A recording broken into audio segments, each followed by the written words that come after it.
आप सभी का स्वागत है चाणक्य अनस्क्रिप्टेड के इस हिंदी पॉडकास्ट में। आज बहुत ही स्पेशल पॉडकास्ट है।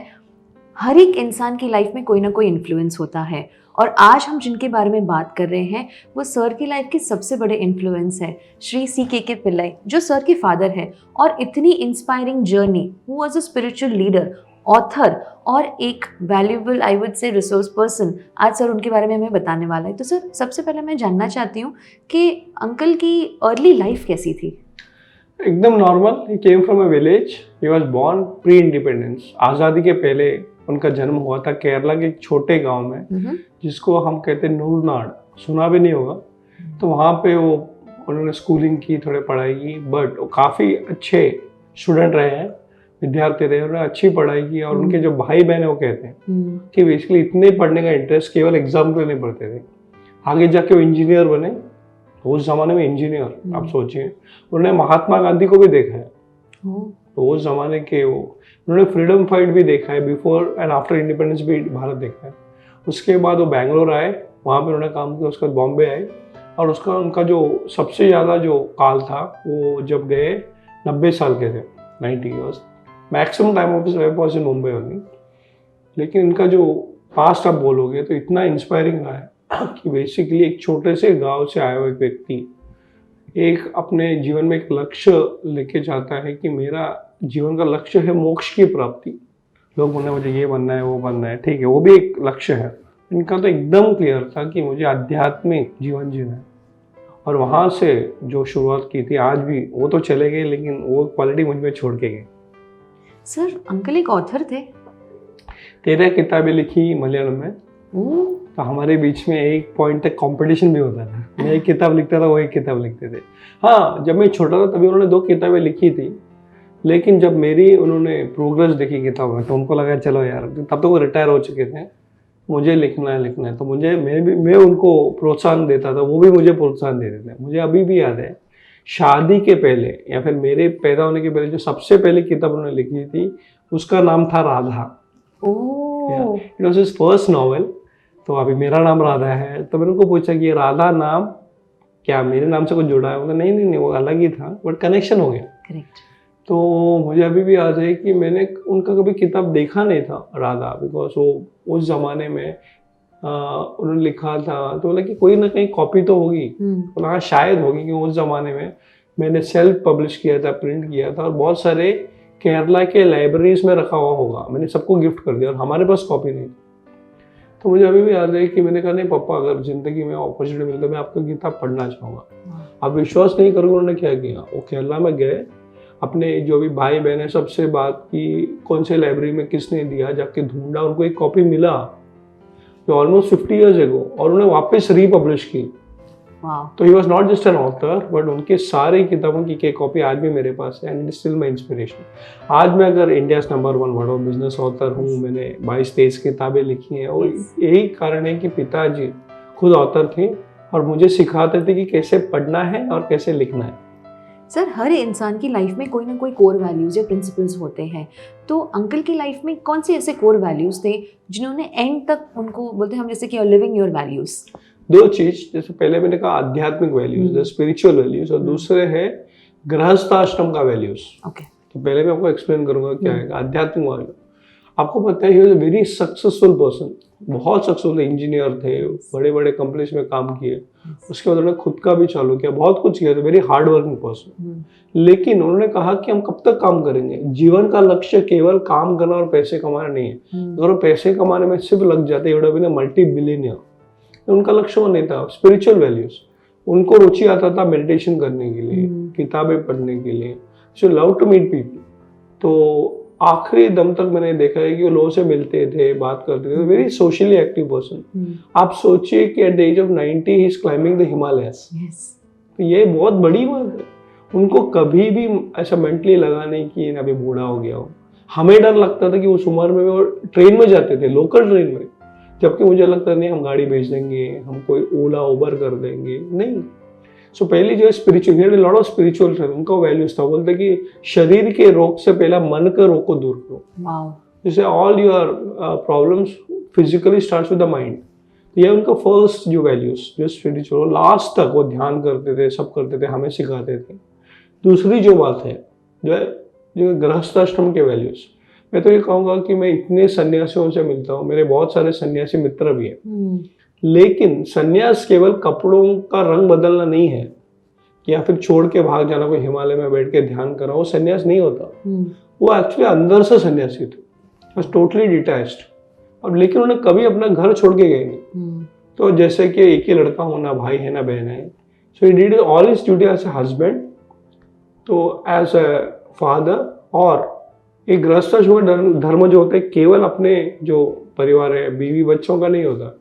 ही was very very popular in our whole family and community. तो गृहस्थाश्रम केवल मेरा जो घर है वो नहीं, जैसे कि मेरे पिताजी के 4 भाई और बहन थे, तो 8 लोग थे वो लोग। हर व्यक्ति के घर पे कौन सा बच्चा किधर है, क्या कर रहा है, उसकी शादियों में जाते थे, उनको मिलते थे। He had more than 128 relatives on his side, और सबके साथ टच में थे। जितने उन लोग टच में होंगे, मेरे पिताजी बोलते कि गांव में जाना, कोई सिर्फ लोगों से मिलना नहीं, दैट्स आवर फैमिली रेस्पॉन्सिबिलिटी। दूसरे मेरे माँ के साइड से, शादी होने के बाद husband wife family becomes one. तो मैंने ये देखा है कि वो कभी ऐसे नहीं थे कि ये सब छोड़ दो, नहीं, लास्ट तक लोगों के एंगेजमेंट में, शादी में जाते थे। तो आप देखोगे बाहर से वेरी सोशली एक्टिव, अंदर से वो सन्यासी थे। So spiritual values and social values, गृहस्थाश्रम का वैल्यू दोनों मैंने उनमें देखा। वाह सर, ऐसे कहते हैं ना कि फादर और सन का बॉन्ड बहुत ही ब्यूटीफुल बॉन्ड होता है। आप बिजनेस लेसन्स, लाइफ लेसन्स, बहुत सारे लेसन्स सीखते हैं। तो कुछ ऐसे लेसन्स आप मुझे बता सकते हैं कि which will stay with you for life long? बहुत सारे। इनफैक्ट मेरी माँ हमेशा कहती है ये दोनों बैठ के बातें करते रहते हैं, जैसे हम फ्रेंड्स के साथ चैटिंग करते हैं या फिर आजकल OTT पे बैठ के देखते हैं। We used to go on and on and on, 4-4, 5-5 घंटे, रात को 1 बजे 2 बजे। तो कभी मम्मी आती थी, बोलते क्या तुम दोनों बात करते हैं? तो of course mummy also was very great. लेकिन हमारा जो नाता था, it only became matured with time. आपको 2 घटना बताऊंगा कि विच एक्चुअली इंस्पायर्ड मी। ऐसे घटने तो बहुत सारे हैं, बट मुझे याद है कि पहली बार जब मैं बिजनेस शुरू किया, मेरी कंपनी जो आत्मदर्शन, मेरी spiritual tourism company, and I am a first generation entrepreneur. मेरे पिताजी नौकरी करते थे, जैसा मैंने बताया। तो मेरे गुरु ने कहा कि नहीं, तुम अभी नौकरी मत करो, तुम अभी व्यापार करो, you become a businessman, instead of looking out for a job you create jobs. अब ये मेरे मन में आया, फिर मैं सोचा ओके क्या करूँ। तो फिर मार्गदर्शन मिलते गए लोगों से, स्पिरिचुअल टूरिज्म। अब हमारे यहाँ पे होता है हम कुछ भी करें, माँ पिताजी का आशीर्वाद लेते हैं ना। In India we don't inform our parents, we take blessings from our parents. तो अब बिजनेस करना है, सब कुछ क्लियर हो गया, बट कैसे उनको बताए, बिकॉज ही में डिस्करेज। हमारे यहाँ पे specially we come from the community where businessman was a part of the community, but everybody would not choose business, they would choose अच्छा पढ़ाई करो और गवर्नमेंट की नौकरी करो। करेक्ट। तो मैंने सब आइडिया लेकिन अभी शुरू तो करना है, लेकिन जब तक उनको मैं बताऊंगा नहीं, उनके ध्यान नहीं करूंगा, उनका ब्लेसिंग्स नहीं दूंगा, मैं शुरू नहीं करूंगा। तो सबसे पहले मैं मम्मी के पास गया, जो हर बच्चा करता है। मम्मी सॉफ्ट होती है ना। तो मम्मी का समझ आता है कि हाँ अच्छा आइडिया, लेकिन पापा से पूछ के करना। और पापा से डर रहे थे, बट किसी तरह साहस बनाया, बोला ठीक है पापा को बताएंगे। मुझे अभी भी याद है, वो एक मेडिटेशन कैंप के लिए जा रहे थे, तो वो इगतपुरी करके विपश्यना के प्रैक्टिशनर भी थे, टीचर भी थे। तो हम एक दिनों सुबह जा रहे थे, एक 20 दिन का ट्रिप के लिए, मेडिटेशन ट्रिप, और ट्रिप आउट से कैंप। तो मम्मी बोले उनको जाके ट्रेन में छोड़ के आना। तो मैं मुरुन स्टेशन गया, और हम थोड़ा जल्दी जाते तो 5-10 मिनट है, तो मुझे अभी बता देता, फिर चले जाएंगे, डांट कम पड़ेगी। तो किसी तरह को स्टेशन तक छोड़ा मैंने। स्टेशन में जब 5 मिनट की गाड़ी, तो अभी मौका है बता दो, मम्मी नहीं है कोई नहीं। मतलब पापा मैं बिजनेस करना चाहता हूँ, मुझे सब देखें। उनका भी ध्यान हो गया गाड़ी पे, हाँ। क्या बोल रहे हैं, उन्होंने कुछ रिएक्ट नहीं किया। फिर बोला चलो जो बोल रहे हैं बोल दो। तो मैंने उनको बताया कि पापा ऐसा बिजनेस है, मैंने कभी बिजनेस किया नहीं, लेकिन अगर आप हाँ बोले, आपका आशीर्वाद रहे, तो I will try and do this business. वो थोड़ा सोचिए, गाड़ी आने के लिए 1 मिनट है, और मुझे दिख रहा था कि गाड़ी आने वाली है। मैंने एक ही चीज़ कहा मुझे, तो क्या करने वाला है मुझे बिल्कुल पता नहीं, उतना टाइम भी नहीं था हमारे पास to ask and have a discussion. लेकिन एक चीज़ ज़रूर याद रखना, बिजनेस में कुछ भी गलतियां की, I will not spare you. इसको कहते हैं धर्मदंड। तो कर, लेकिन कुछ भी अनएथिकल किया, I will not spare you. तो अब ट्रेन आए, वो चले गए। मतलब 20-25 दिन के बाद मैं एक ही चीज पे सोचा, बिजनेस करना गलत नहीं है, बट अनएथिकल बिजनेस करना गलत है। करेक्ट। अब सोचिए कि उसके बाद उन्होंने मेरी प्रॉस्पेरिटी देखी, हम उनके साथ दुनिया भर घूमे, सब देखा, उन्होंने मेरा सक्सेस देखा।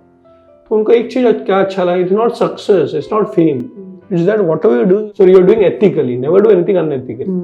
मैं कहता ये एक इंसिडेंट है। दूसरी जो बात है, मुझे उन्होंने ऐसा बताया कि मेरे को आज भी कभी कभी रात को नींद नहीं आती सोचने के टाइम। तो क्या बोल के कि एक बार मेरे साथ एक बुक रिलीज फंक्शन में आए थे मेरी किताब, वो खुद ऑथर थे ना, उनको बहुत अच्छा लगता था बेटे का book release, he was the chief guest.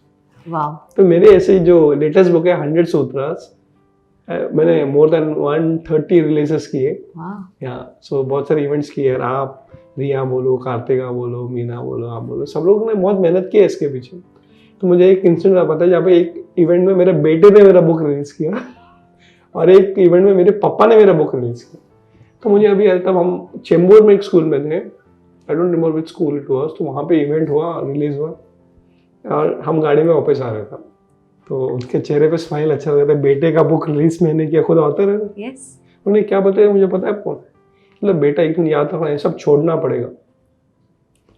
He was teaching me detachment, मतलब नेम फेम पॉपुलरिटी सब कुछ ठीक है, लेकिन एक दिन तुम्हें ये सब छोड़ना पड़ेगा। तो दिस इज वन लेसन ऐसे अच्छा, बिकॉज आजकल क्या होता है कि पॉपुलरिटी के पीछे लोग इतना भागते हैं कि we get attach to it. और स्पेशली मैंने बहुत सारे ग्लैमर इंडस्ट्रीज में देखा है कि आपका टाइम खत्म हो जाता है, आपने गाना सुना होगा अपना टाइम आएगा, तो लोगों को सेकंड पार्ट पता नहीं अपना टाइम जाएगा। जब आएगा तो खुशी होती है, आप फेमस है, बट एक टाइम आता है जब next generation will take over, that time can you leave. तो उन्होंने बोला कि तू बहुत फेमस है, बहुत अच्छी बात है, किताब अच्छी चलती है, तो लिखते रहे, लेकिन याद रखना one day you have to stop everything, और जिस दिन तू छोड़ेगा तब मैं खुश रहूंगा। अब आप सोचो कितना डेप्थ है इसमें, 100%। It is a very spiritual thing. तो ये तो 2 उदाहरण मैंने बताए, बहुत सारे छोटी छोटी बातें हैं, पर उन्होंने कहा कि जिंदगी में कुछ भी करो, लेकिन he was always proud about one thing, that you are doing it for a higher purpose. Yes. कुछ भी करो, लेकिन कुछ बड़ा चीज ऐसा करो कि आप जाने के बाद भी आपका काम चलता रहे। वाह सर, हमने कई बार देखा, जैसे आपके ऑफिस में जब पूजा होती है, कोई इवेंट्स होते हैं, तो अंकल और बच्चे बहुत अच्छा बॉन्ड है, और आप हमेशा बताते भी हैं कि grandparents have to spend time with their grandchildren. तो सर इसके बारे में आप कुछ बताइए। देखो, ये अपने भारतीय परंपरा है। This is kind of a thought that comes in Aitareya Upanishad. ये आज के जनरेशन की बात नहीं है, हमारे घर की बात नहीं है, आपके भी घर की बात है। आप अपनी दादी के साथ इतना क्लोज हो, मैंने देखा है जी सर, यहाँ पे जितने भी लोग हैं, दादा दादी नाना नानी, तो ये विचार आता है आइत्रेय उपनिषद में, the person's life is complete when he और she becomes a grandparent. लोग बोलते हैं जीवन का जो सफलता है, पूर्णता है, कंप्लीटनेस क्या है, तो ग्रैंड पेरेंट बनना मतलब क्या? तो लोगों को क्या पैसा कमा लिया या फिर शादी हो गई, बच्चों नहीं, you have to pass on your knowledge to the next generation, नहीं द थर्ड जनरेशन। करेक्ट। हमेशा जोक में हम बोलते हैं, why are the grandchildren and the grandparents close to each other? Because they have a common enemy in between. तो जो बीच वाले parents होते हैं वो तो बच्चों की नहीं सुनते, बच्चे उनकी नहीं सुनते, लेकिन ग्रैंड पेरेंट्स के बच्चे सुनते। Yes yes. तो ये जो फैमिली वैल्यूज है अपने भारत में, मैंने अपने फैमिली में देखा है, तो बोलता है कि उनकी बॉन्डिंग अलग थी। मैं आपको और एक बात बताऊंगा कि मेरे बच्चे काफी फॉर्चुनेट है, या आई वुड से खुशकिस्मती उनकी कि दोनों सेट ऑफ ग्रैंड पेरेंट्स। अभी तो मेरी माँ और पिताजी रहने फिजिकली, उनके साथ भी समय मिला। मेरी जो वाइफ है सुरेखा, उसके माँ पिताजी, उनके साथ भी। तो not everybody gets an opportunity to spend time with all the 4 people. ये सौभाग्य है, बहुत सौभाग्य है। लेकिन कैसे कि मेरे पिताजी वैसे बहुत कम बोलते थे। He was not an introvert, but he used to only speak when necessary. तो मेरे को अभी भी याद है कि जब घर पे रहते थे तो बच्चों के साथ बात भी करते थे, वो सब ठीक है, लेकिन मेरे बच्चे उनके जाने के बाद उनका प्रेजेंस जो मिस कर रहे हैं, तो अभी बता रहे हमने बहुत कुछ उनको देख के सीखा है, केवल सुन के नहीं। एक उदाहरण के लिए बताऊं कि आपने कभी ऐसा कोई व्यक्ति सुना है कि जो दिन में 10 घंटे ध्यान करे, 10 hours? और वो हमने घर पे, मैंने देखा है, मेरे बच्चों ने देखा है। आज जो बच्चे बड़े हो रहे हैं तो फिजिकली इज नॉट देयर, कि ध्यान करना है तो दादाजी के जैसा ध्यान करना है। तो भगवत गीता में भी एक विचार आता है, यद यद आचरते श्रेष्ठ तद देवे इतरो जना। तो जैसे बड़े बुजुर्ग अपने व्यवहार करते हैं, आचरती, आचार विचार व्यवहार, वो बच्चे देखते हैं। So you learn from your grandparents not only by talking but also observing them. तो it's a very close bond जो बहुत सटल होता है, बारीकी बोलते हैं ना, कितना भी हम एक्सप्लेन करें नहीं कर सकते। ऑफकोर्स मेरे लिए तो रोल मॉडल थे ही, करेक्ट। वो हमारे पूरे फैमिली में और हमारे बच्चों के लिए भी रोल मॉडल है। सर हमने देखा भी अर्जुन आन्वेक्षी की ये एज में बहुत अच्छा एटलीस्ट 20 मिनट्स तक मेडिटेशन कर Yeah. पाते हैं. So I think this is the inspiration that they have derived from uncle. Sir आपकी कोई बेस्ट मेमोरी अगर आप शेयर कर पाए? ऐसे तो आई एम श्योर बहुत सारे होंगे, बट जिसको आप याद करें and you are just in that moment. मेरे पिताजी की बहुत सारे मेमोरीज है, बट मेरे से बेस्ट मेमोरीज अभी एक ऐसी घटना याद आती है जो मेरे माँ और पिताजी के बीच में थी, लेकिन मैं प्रेजेंट नहीं था. Okay. It's a very interesting thing. Yes. तो आपको बताओ, I was in 4th standard. तो मुझे अभी याद है, मैं तभी स्कूल से घर आया था और मम्मी पापा झगड़ा कर रहे थे. हर मम्मी पापा के झगड़ा होते हैं, बट झगड़ा वाज यूनिक. तो क्या हुआ था कि इसका जो मेरे को इम्प्रेशन जो बोलते हैं कि अभी भी याद है, झगड़ा किस बात का था, यूनिक झगड़ा. तो इस झगड़े में ऐसा हुआ कि बेसिकली पापा जब वो नौकरी वगैरह करके उन्होंने डिसाइड किया, तो he actually start working in Bombay and he had a owner. तो वो नौकरी कर रहे थे, बट वो इतना अच्छा कर रहे थे, उन्होंने उनकी फैक्ट्री बढ़ाई. तो ओनर उनको बोल रहे थे कि आप पैसा क्यों नहीं लेते कंपनी से. तो मुझे उस जमाने में कुछ 10,000 रुपये मिलते, बस हो गया. तो उन्होंने बोला you should become a partner. बोले नहीं. तो बोले एक काम करो, office used to be in, और जो फैक्ट्री सब थी चेंबूर में, तो ही वाज ए पार्टनर. बहुत पैसे वाले थे, तो उनको चलाना नहीं आता है, डैडी इज एन इंजीनियर. तो उन्होंने तो ही संभाला, उन्होंने संभाला, पूरा पैसा उनको दे दिया, बट वो खुद इतना कम पगार था, उनकी जो जूनियर्स अर्न मोर देन. एक दिन बॉस ने बोला तू एक कंपनी को बढ़ाए, 2-2, 3-3 फैक्ट्री की है, सब आप ही चला रहे हो, अभी आप एक काम करो, ज्यादा पगार लो. नहीं, आगे उन्होंने कहा मेरा एक एक्स्ट्रा बंगला है चेंबूर में, वेरी टू कम. आपके बेटे का, आपके परिवार का सब पैसा खर्चा मैं देख लूंगा. नहीं, आपको गाड़ी देता हूँ, ड्राइवर देता हूँ. नहीं. अब ये जब हुआ, जब शाम को आए घर पे, तो मम्मी को बोला कि मैंने सबको ना बोला. आप सोचो एक वाइफ का क्या टेंशन होगा. हम दोनों बॉम्बे में आए नौकरी करने के लिए, पैसा कमाने के लिए. अभी आपको, आपका छोड़ो, बच्चे का तो फ्यूचर अच्छा हो जाएगा. You should accepted. आप सोचो, वो बोला कि सबके लिए ना बोल दिया. अब मम्मी और पापा इतना झगड़ा कर रहे थे, मेरे को समझा नहीं. आज मैं देखता हूँ कि जब आपको सक्सेस आपके कदम चूमते हैं, बोले ये नहीं. फिर मुझे याद है जब मैं थोड़ा बड़ा हुआ तो पापा से पूछा, why did you do it.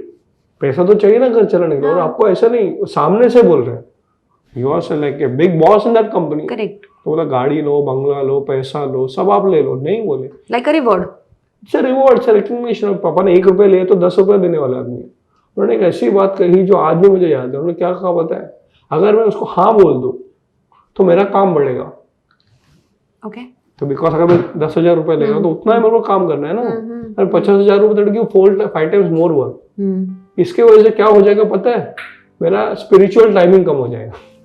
अगर मैं ध्यान कर सकता हूँ बैठ के 4 घंटा एक्स्ट्रा, लेकिन मुझे वो 4 घंटा और बिजनेस में लगाना पड़ेगा. करेक्ट. सो मेरे लिए ऐसे भी व्यक्ति होते हैं क्या कि बेसिकली जिसको हम बोलते हैं आज के ज़माने के money is the what do you say the measurement of success. No, spiritual development and sadhana is the measure of success. ये मैंने घर पे देखा है, ये कोई कल्पना नहीं है.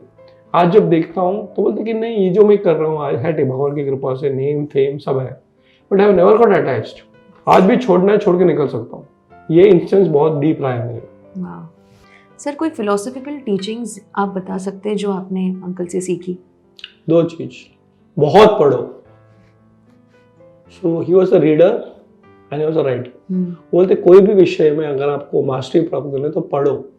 फॉर एग्जाम्पल बोलते कि लेट्स से मुझे फिलोसफी में इंटरेस्ट है, आपने फिलोसॉफिकल क्वेश्चन पूछे, तो बोले कि don't just learn Indian philosophy, okay, learn the world philosophies. Then you'll appreciate your own philosophy of our country. If you're a proud Indian, you should study every country and culture. Only then you'll be a proud Indian. मैं तो बोला मेरा भारत महान है ही महान. जब आप जाओगे दुनिया भर में देखो, तब आपको पता चलेगा कि आपका भारत महान क्यों है. So without study, you should not talk. You should not just बोला पढ़ाई करो. पढ़ाई केवल एग्जाम के लिए नहीं. Study any subject. For example ध्यान करता था, मतलब स्टडी मेडिटेशन. कितने सारे गुरु हैं, कितने सारे बुक्स है, पतंजलि योग सूत्र है, ध्यान श्लोकास है. मतलब you sit on meditation seat, वो तो एक बात है, but you don't understand how to control your thought. तो बहुत पढ़ाई हो. तो उनकी philosophy, without studying you should not apply anything. Correct. दूसरी बात, after studying please apply. Perfect. बहुत सारे लोग क्या करते हैं, सिर्फ पढ़ते रहते हैं, कुछ करते नहीं. जैसे मेरे डैडी इंजीनियर थे, इतना पढ़ते थे. Imagine he used to know 11 languages to read and write. 11 languages. 11 languages. Wow. और केवल बोलना नहीं है, लिखना पढ़ना. So he could write Gujarati. Nobody knows this. Wow. Read and write. 11 languages. Suppose all were Indian languages. Yes. मेरे को तो 7 आते हैं. But the idea is that वो कहते हैं कि बेसिकली, और मैंने पढ़ लिया तो कैसे अप्लाई करते थे. जैसे वो उनका एक स्टाइल था, किसी से भी बात करेंगे पहली बार मिलेंगे तो नाम पूछेंगे, विच इज नॉर्मल. फिर वो नाम में जज करते थे कि अच्छा वो कन्नड़ी का है, तमिलियन है, मराठी है. जैसे किसी ने कहा कि ओके मेरा नाम है श्रीकांत केलकर, तो Kelkar is a very normal Marathi name in Maharashtra and Mumbai. तुमचं गाव कुठे, थोड़ी ना person is to connect. Correct. अभी पढ़ाई तो की, नॉलेज पता है, बट अप्लाई कैसे करोगे. तो वो उनका एक फिलोसफी था, study a lot and then if you studied apply that. एक दूसरा उदाहरण आपको बताऊं कि even though you are mechanical engineer, you know what, उस जमाने में उन्होंने इतना पढ़ाई की थी. हमारे घर पे अभी भी टूल बॉक्स है, खुद घर का पेंट करते थे. खुद पेंट करते थे. The age of 89 he used to paint the house. उनका टूल बॉक्स तो खिला, हम तो कारपेंटर को बुलाते हैं, तो क्या है UrbanClap. Correct. He used to do it himself. Wow. तो ये है, क्योंकि ना वो बिना बोले इतना कुछ सीखा गया. मैं आपको और एक इमोशनल इंसिडेंट बताऊंगा जो बोलते हैं ना इमेज रह गया. मैं मदर एयर पास जो है, तो रात को 3:30 बजे पास हो गए और डॉक्टर को बोला कि यू हैव 2 चॉइसेस, या तो आप जो अंतिम संस्कार अभी कर दो, या you can wait till 10 o'clock. अभी क्या रात को करना. कैन यू बिलीव, उस रात को तो फिर नींद नहीं आती, तो मम्मी की डेथ हो गई है. Can you believe, I could never say. मेरे को लगा या तो पापा इज गॉन बॉन्कर्स और इज वेरी प्रैक्टिकल. तो उस दिन रात को नींद नहीं, उनको भी नहीं, मुझे नहीं. हम दोनों थे वहाँ पे, छोटा सा रूम था वहाँ का. I remember what happened. Suddenly मेरे को थोड़ा नींद आ गया, क्योंकि मुझे पता है कि 6 बजे के बाद सबको इन्फॉर्म करना है, लोग आएंगे. Can you believe, at 5:30 I heard some sound. तो मदर की बॉडी वहाँ पे है. पिताजी actually was cleaning the house. ये क्या, मैं बोला क्या हो सकता है माइंड डाइवर्ट करने के लिए. तो बोले कल लोग आने वाले हैं तो घर तो साफ रखना पड़ेगा. तो मेरे को एक मोमेंट के लगा कि पापा ना शायद मे बी दैट सदमा है ना अभी, जिसके साथ आपने almost 50 years of your life. He is actually cleaning the house, repairing. Tool box निकाल के वो काम कर रहे थे. बोले ये क्या हो गया. तो मैंने ठीक है शायद पिता, मेरे को भी, even I was not in a good mental, सब हो गया ऑल दोस थिंग्स. फिर 1 महीने का उनको शांति से पूछा, पापा आप ऐसा क्यों कर रहे थे. तो बोलते देखो I have to accept the fact कि मुझे भी जाना है, वो भी गई, she was a good wife. But अभी मुझे ये भी सोचना है प्रैक्टिकली, देखो प्रैक्टिकली कि कल लोग आने वाले. Just because somebody is come to a house which is of funeral doesn't mean you have to keep the house unclean. देखो उसको बोलते हैं स्थिरता. You are practical also, but that doesn't mean do not love his wife. 2 बातें to summarize it. Read a lot and whatever you read and understand, apply it. Wow.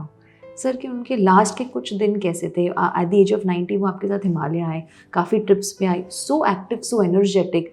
Was it because of meditation और what is it. It is also because of meditation. मैंने उनको, बहुत सारे हमारे जो family में थे वो बोलते इतने फिट कैसे हो सकते. तो हम बहुत सारे मेरे स्टूडेंट्स जैसे आप हैं सब आके पूछते भी थे उनसे कि what is the secret of your fitness. तो उनके एक अपने, मैंने सब लिख के रखा है, शायद one day red a book on him also. But इतना कुछ सीखा है कि कहाँ से शुरू करो. So I'll tell you about the health tips and also the last part of his life. Yes. Last days of. Yes. उन्होंने हेल्थ टिप मेरे को एक बार पूछा कि पापा इतने एज में आप फिट कैसे हो. उन्होंने एक बहुत अच्छी बात है, fitness starts with the mental state of mind. अगर आपको लगता है मैं नहीं चल सकता, नहीं चल सकता. उनको भी अपने अपने शरीर की जो व्याधि थी, जो प्रॉब्लम, वो भी थे, but it never went to his head. दूसरे बोले कि मैं मेंटली फिट हूँ, पॉजिटिव थिंकिंग जो बोलते हैं ना. दूसरी बात उन्होंने बहुत अच्छी बात है, नेवर हेट एनीबॉडी. आपके साथ किसी ने गलती भी की है, नेवर हेट, बिकॉज हेट जो होता है ना वो आपको हेल्थ में इफेक्ट करता है.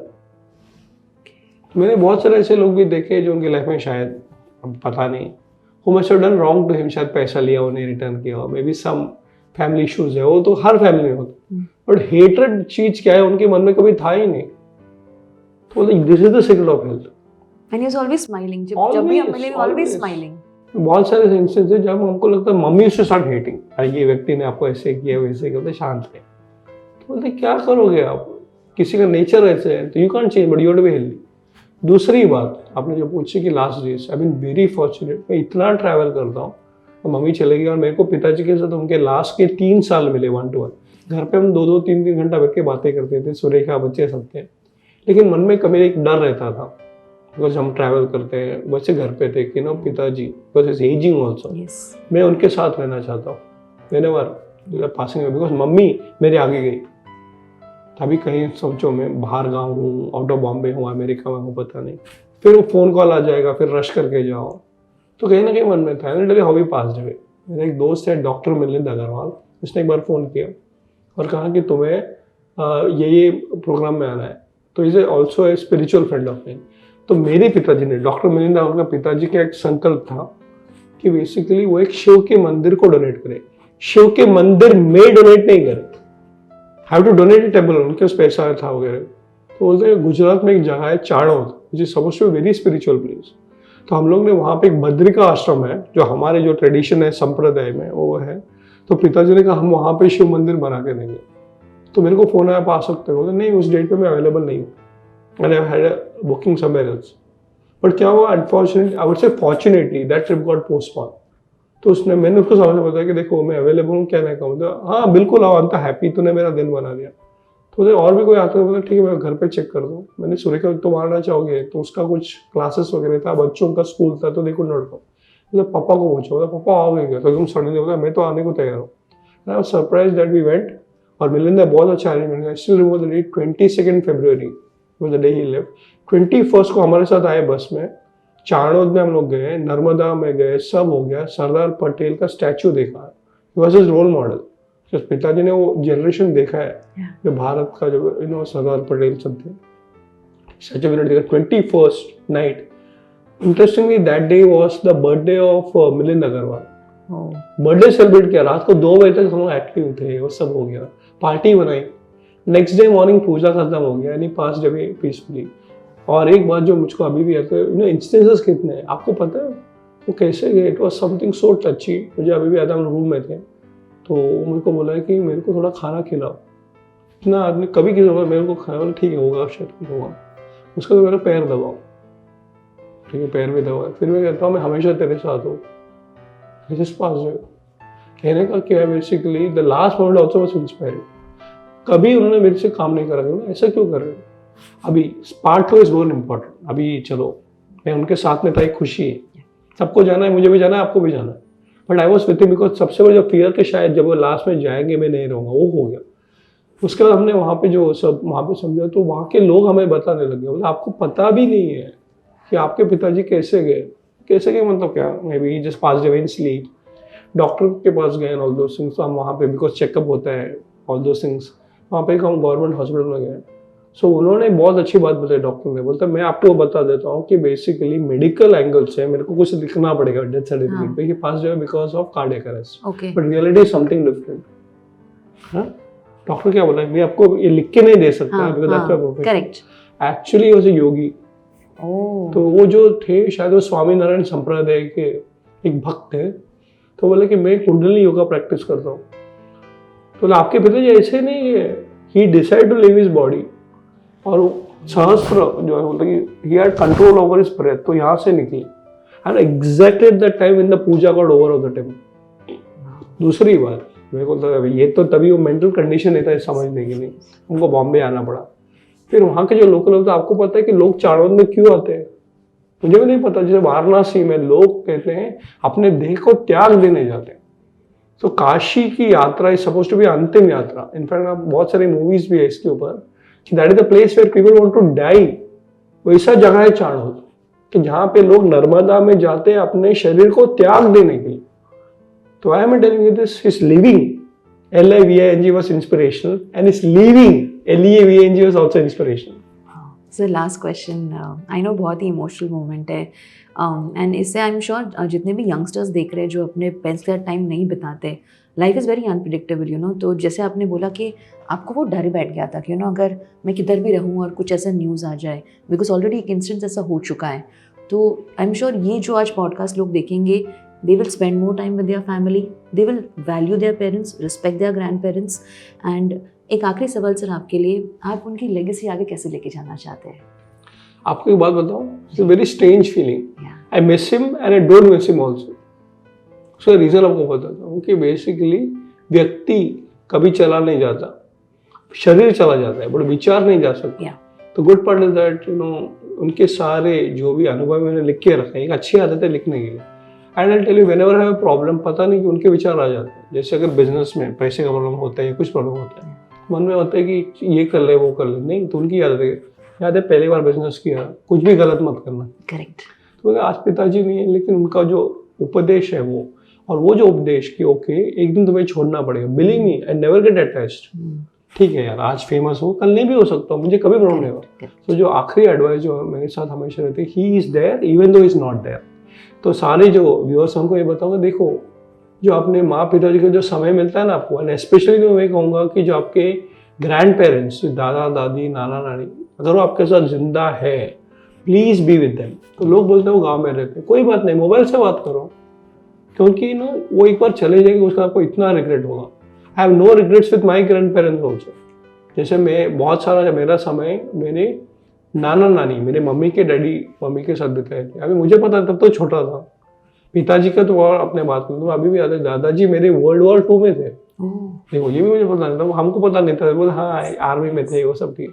उन्होंने छोटी छोटी बातें सिखाई which has become a part of our life. तो हमारी जो संस्कृति है, it is always from parents, grandparents to children. तो आपको अगर इंडियन कल्चर सीखना है तो यूट्यूब देखिए, बहुत सारे किताब पढ़िए, कोशिश करिए, लेकिन फर्स्ट थिंग अपने घर पे जो बुजुर्ग है उनके साथ समय बिताए। जो चाणक्य ने कहता वृद्धा संयोग। यस, जैसे सर ने आज बताया कि हम अपने पेरेंट्स को इन्फॉर्म नहीं करते, उनकी ब्लेसिंग्स लेते हैं। तो जितने भी व्यूअर्स ये पॉडकास्ट देख रहे हैं, आपके पेरेंट्स के साथ कौन सी बेस्ट मेमोरी हमें कमेंट्स में बताइए और उनके साथ ज़्यादा से ज़्यादा वक्त स्पेंड कीजिए। Do like, share and subscribe. Thank you so much.